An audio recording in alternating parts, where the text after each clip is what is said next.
कल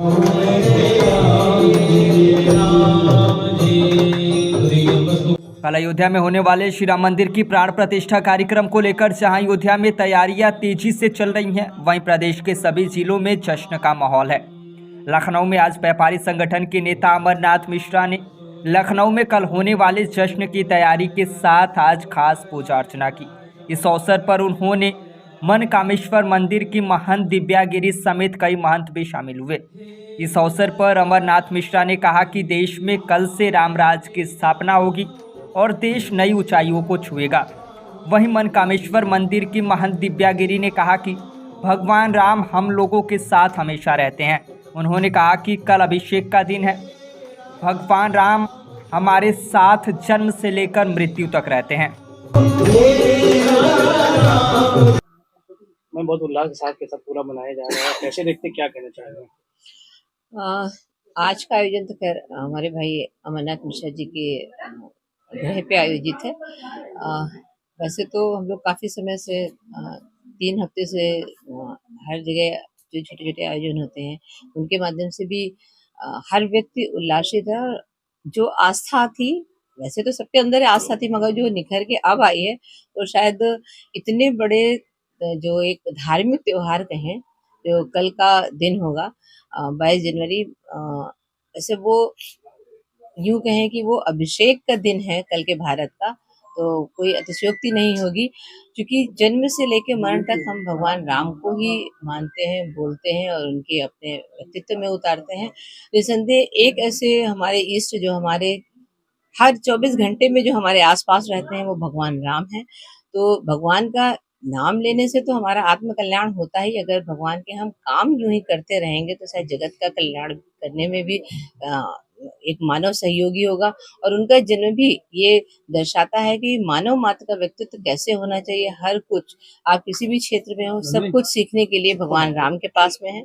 कोई भी व्यक्ति है वो किसी प्रकार की शिक्षा अगर लेना चाहता है तो उसके पास में एक रोल मॉडल है भगवान श्री राम, तो उनको अवश्य अपने व्यक्तित्व में धारण करना चाहिए। और भारत, चूँकि भारत में तो भगवान का जन्म ही हुआ है, भारत के अन्य भी जितने भी देश हैं वो सब राममय दिख रहे हैं। इसलिए ये कहना अतिशयोक्ति नहीं होगी कि आने वाला जो काल होगा वो राममय काल होगा। आवाम तक क्या संदेश देना चाहेंगे कि सुरक्षा से हर चीज होना चाहिए? जो अभी तक देखने में आ रहा है वो तो सब कुछ सुरक्षित है ही, और ऐसा भी नहीं है कि कोई राम भगवान से कोई परहेज कर रहा है, किसी को कष्ट है। कुछ उल्लासित हैं, कुछ ज्यादा आस्थावान है, कोई अपनी भावना को प्रकट कर पा रहे हैं, कुछ नहीं कर पा रहे हैं, मगर राम में तो सारा जगत है। Thank you. अशोक जी के लिए सर, बहुत लंबी उम्र है आपकी, हर चीज देखा है और एक खुशी का जो माहौल है वो आज आपके सामने आया, कैसे देखते, कैसे महसूस कर रहे हैं? देखिए, आज जो भव्य राम मंदिर का निर्माण हो रहा है, बल्कि उसका प्राण प्रतिष्ठा कार्यक्रम कल होना है। संघ की ये विशेषता रही है कि उसने जो भी कार्यक्रम अपने हाथ में लिया उसको पूर्ण किया है। चाहे वो विवेकानंद रॉक बनाने की बात हो, चाहे वो आज राम मंदिर की बात हो, और आज जो राम मंदिर बन रहा है, संयोग है कि आज मोदी जी प्रधानमंत्री हैं और उन्हें ये यश प्राप्त हो रहा है। संघ परिवार से संबंधित कोई भी प्रधानमंत्री होता और भाजपा की सरकार होती, वो तो राम मंदिर का निर्माण निश्चित रूप से होता, क्योंकि ये संघ की जो प्रण था, जो प्रतिज्ञा थी, उसका पूर्ण हो रहा है। और अभी तो जो नारा लगता है कि अभी तो ये झांकी है, काशी मथुरा बाकी है। आने वाले समय में काशी का भी उद्धार होगा और कृष्ण जन्मभूमि का भी उद्धार किया जाएगा। इसमें कोई दो राय नहीं कि आज भारतीय जनता पार्टी की पूर्ण बहुमत की सरकार है। और आज हम अगर अटल जी का एक भाषण लोकसभा में हुआ था, उन्होंने कहा था कि कोई भी प्रधानमंत्री होगा कि जब हमें पूर्ण बहुमत होगी तो धारा 370 भी समाप्त होगी, राम जन्मभूमि के मंदिर भी बनेगा, समान नागरिक संहिता भी लागू होगी। इसका श्रेय तो कोई और ले जा रहा है और संघ कह रहा है कि हमने किया है। देखिए, संघ कभी श्रेय के लिए काम नहीं करता है, संघ काम करता है। श्रेय संघ का कोई भी व्यक्ति प्राप्त कर सकता है। राष्ट्र के निर्माण में संघ के प्रचारकों की, कार सेवकों की, जिन्होंने वहां बलिदान दिया, उन बलिदानियों का एक रिजल्ट निकला है कि आज इतना भव्य राम मंदिर बन रहा है। और जो लोग राम से परहेज करते थे, राम के विरोध में रहते थे, वे भी आज राम राम गा रहे हैं। सर, जिन्होंने जो है अपने बलिदान दिया, क्या उन लोगों की मूर्ति है या उन लोगों को कहीं सम्मान दिया जाएगा, उनके परिवारों को? उन परिवारों को हमेशा सम्मान दिया गया है, कुठारी बंधुओं का सम्मान किया गया है, उनकी वहाँ स्टेचू भी लगेंगे, उनके उल्लेख भी किया जा रहा है।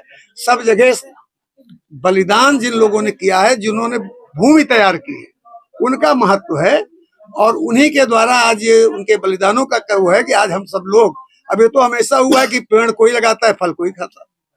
तो कुछ फल खट्टे होते हैं, कुछ मीठे होते हैं। फल होते हैं, खट्टे भी होते हैं, मीठे भी होते हैं उनकी, लेकिन एक गुणवत्ता होती है। ठीक है, थैंक यू।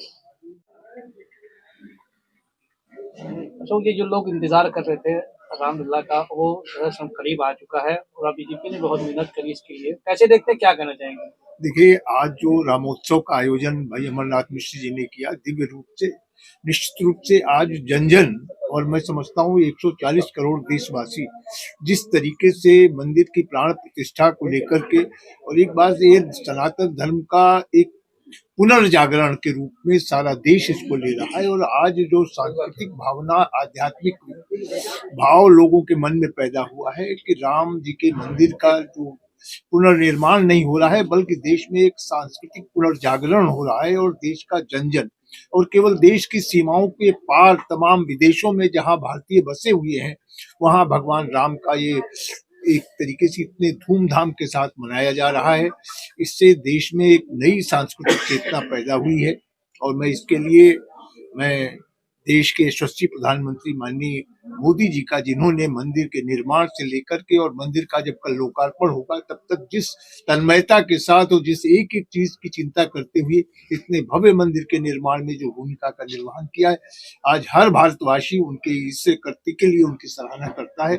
और मैं चाहूंगा कि राम राज्य देश में कायम हो, जिसकी शुरुआत 22 जनवरी से होने जा रही है, कि देश में एक बार फिर भगवान राम के आदर्शों के ऊपर देश चलेगा और देश दुनिया का मार्ग प्रशस्त करेगा।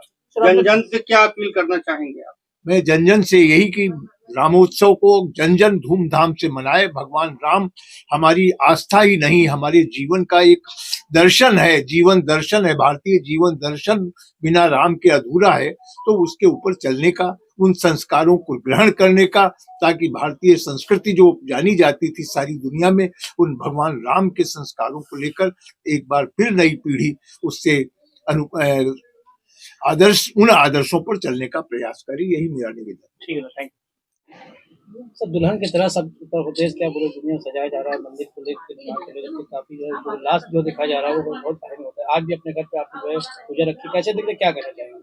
देखिए, सनातन उदय हुआ है और पुनः राम भारत की धरती पे प्रकट हो चुके हैं।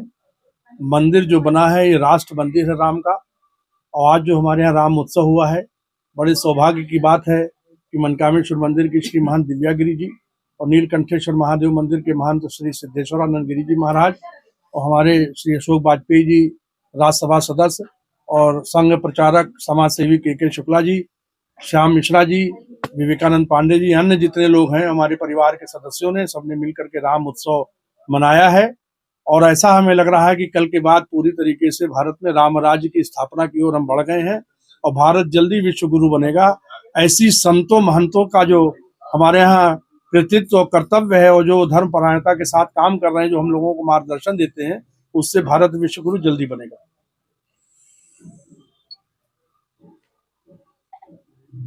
भजन को लेकर के जिस तरह से लोगों को जो है क्या उद्देश्य देंगे कि हर जगह पर भजन बजना चाहिए और लोगों को जो है आस्था का जो है जो कहीं पीड़ित है वो लोगों को जो है परेशान है उनकी आस्था के लिए भी कहीं देखिए, बचपन से हम सुनते आए हैं कण कण में है राम, तो राम की धुन जो है वो हर जगह हर समय बजनी चाहिए, क्योंकि कोहराम में भी राम है, संग्राम में भी राम है, आराम में भी राम है, विराम में भी राम है और विश्राम में भी राम है। और मुसलमान रमजान जो 1 महीने के मनाते हैं उसमें भी राम है, क्योंकि किसी भी चीज में रमजाने को ही राम कहते हैं। राम ही आदि है, राम ही अनादि है, राम ही विधि विधान है, राम ही संविधान है। हमारे लिए सब कुछ राम है और राम ही हमारा अस्तित्व है, राम ही हमारा संस्कार है, राम ही हमारा कर्तव्य है, राम ही हमारी निष्ठा है, राम ही हमारी प्रतिष्ठा है, राम ही राम है। तो राममय ही होना चाहिए। और इधर 2 महीने में जो मीडिया ने राममय भारत का वातावरण किया है, उसके लिए हम मीडिया का भी धन्यवाद करेंगे। और आप सब लोग हमारे यहाँ राम उत्सव में पधारे, आप लोगों का बहुत बहुत धन्यवाद। Thank you. सर मंदिर का निर्माण पूरा हो चुका है और कहीं ना कहीं आस्था को लेकर जो लोगों के दिल में थी वो कहीं ना कहीं बहुत उभर के सामने आई। कैसे देखते हैं, क्या करेंगे? देखिए, रामो विग्रहवान धर्मा, ऐसा हमने पढ़ा था। लेकिन जब भगवान का विग्रह प्रतिष्ठित हुआ तो हमने देखा है किस तरीके से धर्म अपने सीमा पर चल पड़ा है, अपने चरम सीमा पर। आज सनातन चारों तरफ लहरा रहा है, आज राम ही राम चारों तरफ हो गया है। जहाँ जिस रास्ते निकल जाइए, जिस मार्ग निकल जाइए, हर वह मार्ग राममय हो गया है। चाहे आप राष्ट्र लेवल पे देखिए अथवा अंतर्राष्ट्रीय लेवल पे देखिए, तो हम राम के आदर्शों पे चलने का प्रयास करें। राम का विग्रह तो प्रतिष्ठित हो गया, रामो धर्मवान विग्रह तो हम लोग देख लिए, लेकिन अब हम उनके आदर्शों पे भी चलने का प्रयास करेंगे और हमें लगता है कि शायद हमारे युवा अब उस आदर्श को अपनाना शुरू कर दिए। क्या पहले आदर्श पे नहीं चलते थे क्या लोग? बिल्कुल आदर्श पे चलते थे, लेकिन रामो धर्मवान विग्रह हम लोग पढ़ते थे, लेकिन अब विग्रह प्रतिष्ठित हो गया, इसलिए अब हम धर्म को देख भी पा रहे हैं।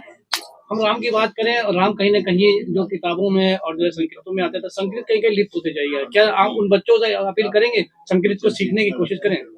बिल्कुल, संस्कृति को सीखने की अपील मैं उनसे नहीं करूंगा, मैं स्वयं अपने आप को सिखाने के लिए अपील करता हूँ कि मैं सिखाऊंगा, वो जरूर सीखेंगे। Thank you.